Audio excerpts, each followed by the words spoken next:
Salvação de acordo com o Novo Testamento. Daí em diante, Jesus começou a pregar e a dizer: Arrependam-se, porque está próximo o reino dos céus. Mateus 4,17. O objetivo deste estudo é explicar, de forma sucinta e clara, o que a Bíblia explica sobre o maior problema de todos, o pecado, e como ter este problema solucionado. O assunto foi abordado em 5 estágios. 1. A gravidade do pecado. 2. Qual a solução para o problema do pecado? 3. Qual a recompensa por ter todos os pecados justificados? 4. Como ser verdadeiramente justificado do pecado e salvo? 5. A Igreja conforme o Novo Testamento. Cada estágio do estudo aborda vários assuntos importantes sobre a salvação de acordo com o Novo Testamento. Cada um dos assuntos será apresentado em um vídeo. O estágio 4, como ser verdadeiramente justificado do pecado e salvo, aborda os seguintes assuntos. 4.1 Salvação sem o Evangelho. 4.2 Salvação sem Cristo. 4.3 Salvação sem fé. 4.4 Salvação sem confissão. 4.5 Salvação sem arrependimento. 4.6 Salvação sem batismo. 4.7 Salvação sem perseverança. 4.8 O que fazer para ser salvo? Neste vídeo abordaremos o assunto 4.4 Salvação sem confissão. 4. Como ser verdadeiramente justificado do pecado e salvo? 4.4 Salvação sem confissão. Aqueles que reconhecem o poder de Jesus para salvar, admitem a necessidade de crer nele. Mas pode alguém ser salvo apenas com base em uma fé particular e silenciosa? Romanos 10, do 9 ao 10, é, provavelmente, a passagem mais familiar que mostra que há necessidade de confessar a fé que Deus quer para ser salvo. Se com a boca você confessar Jesus como Senhor e em seu coração crer que Deus o ressuscitou dentre os mortos, você será salvo. Porque com o coração se crê para a justiça e com a boca se confessa para a salvação. Romanos 10, do 9 ao 10. Em outras palavras, se alguém deseja ser salvo, sentirá a vontade de confessar que Jesus é Senhor, Jesus é o Cristo, o Messias, o ungido. Jesus foi ressuscitado. Reconhecer que Jesus é o Senhor exige submissão à sua autoridade. Devemos deixar de lado nossas próprias ideias, autoridades e tradições humanas. Devemos abertamente aceitar a autoridade de Jesus Cristo. Desde os tempos do Novo Testamento até os dias de hoje, Deus tem exigido que todas as pessoas se voltem para o Senhor Jesus. Atos 3, 19 a 21. Portanto, arrependam-se e se convertam, para que sejam cancelados os seus pecados, a fim de que, da presença do Senhor, venham tempos de refrigério, e que Ele envie o Cristo, que já foi designado para vocês, a saber, Jesus, ao qual é necessário que o céu receba até os tempos da restauração de todas as coisas, de que Deus falou por boca dos seus santos profetas desde a antiguidade. Atos 3, 19 a 21. O apóstolo João escreveu para convencer as pessoas que Jesus é o Cristo, o Messias, o ungido, para que elas possam ter a bênção da vida em seu nome. João 20, 31. Um etíope ficou convencido deste fato através da pregação de Filipe. Atos 8, 36 a 38. Reconhecer Jesus como sendo o Cristo é aceitá-lo como profeta, sacerdote e rei. Estes, porém, foram registrados para que vocês creiam que Jesus é o Cristo, o Filho de Deus, e para que, crendo, tenham vida em seu nome. João 20:31.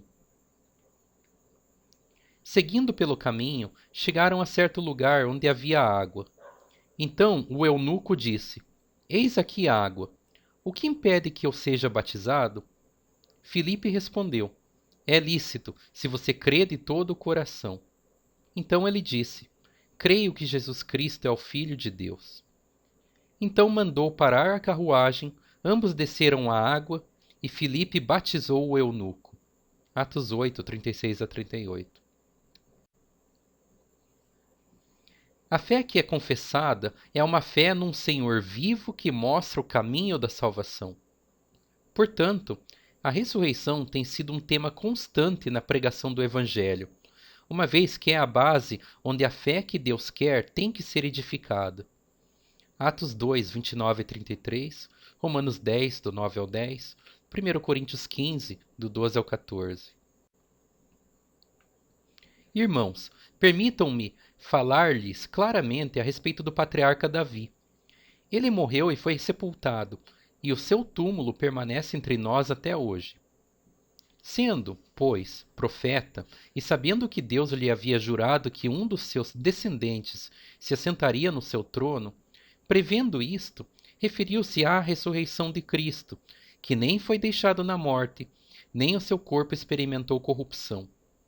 Deus ressuscitou este Jesus, e disto todos nós somos testemunhas. Exaltado, pois, à direita de Deus, tendo recebido do Pai a promessa do Espírito Santo, derramou isto que vocês estão vendo e ouvindo. Atos 2, 29 e 33. Se com a boca você confessar Jesus como Senhor e em seu coração crer que Deus o ressuscitou dentre os mortos, você será salvo. Porque com o coração se crê para a justiça e com a boca se confessa para a salvação. Romanos 10, 9 ao 10. Ora, se o que se prega é que Cristo ressuscitou dentre os mortos, como alguns de vocês afirmam que não há ressurreição de mortos? E, se não há ressurreição de mortos, então Cristo não ressuscitou. E, se Cristo não ressuscitou, é vã a nossa pregação, e é vã a fé que vocês têm. 1 Coríntios 15, 12 ao 14. Também, em Romanos 10, 13, invocar o nome do Senhor implica em crer nele como o Cristo e confessá-lo, ou seja, é a confissão da fé que Deus quer. Por quê? Todo aquele que invocar o nome do Senhor será salvo. Romanos 10, 13. Uma vez que a confissão da fé em Jesus é essencial para a salvação, é importante reconhecer o seguinte: só a confissão da fé em Jesus não salva. A busca pela salvação não termina aqui. Veremos mais nos itens 4.5, salvação sem arrependimento, 4.6, salvação sem batismo, 4.7, salvação sem perseverança e 4.8, o que fazer para ser salvo? A confissão é o resultado natural da fé. Se alguém verdadeiramente crê em Jesus Cristo como Senhor e Salvador ressuscitado, é natural que esta fé seja confessada. Estava nesse exemplo de Atos 8, 36 a 38. Esta confissão deve continuar pela vida inteira. Os discípulos de Cristo continuarão confessando sua fé, ainda que sofram ameaças de morte. Considere Apocalipse 2:10. Seguindo pelo caminho, chegaram a um certo lugar onde havia água. Então o eunuco disse: Eis aqui água. O que me impede que eu seja batizado? Filipe respondeu: É lícito, se você crê de todo o coração. Então ele disse: Creio que Jesus Cristo é o Filho de Deus. Então mandou parar a carruagem, ambos desceram à água, e Filipe batizou o eunuco. Atos 8, 36 a 38. Não tenha medo das coisas que você vai sofrer. Eis que o diabo está para lançar alguns de vocês na prisão, para que vocês sejam postos à prova, e passem por uma tribulação de 10 dias. Seja fiel até a morte, e eu lhe darei a coroa da vida. Apocalipse 2:10. Portanto, a confissão da fé que Deus quer é absolutamente necessária para a salvação, e esta confissão deve continuar por toda a vida. Referências. Este estudo foi adaptado de O que Devo Fazer para Me Salvar, de Dennis Allen, do site estudosdabiblia.net. Obrigado por sua atenção.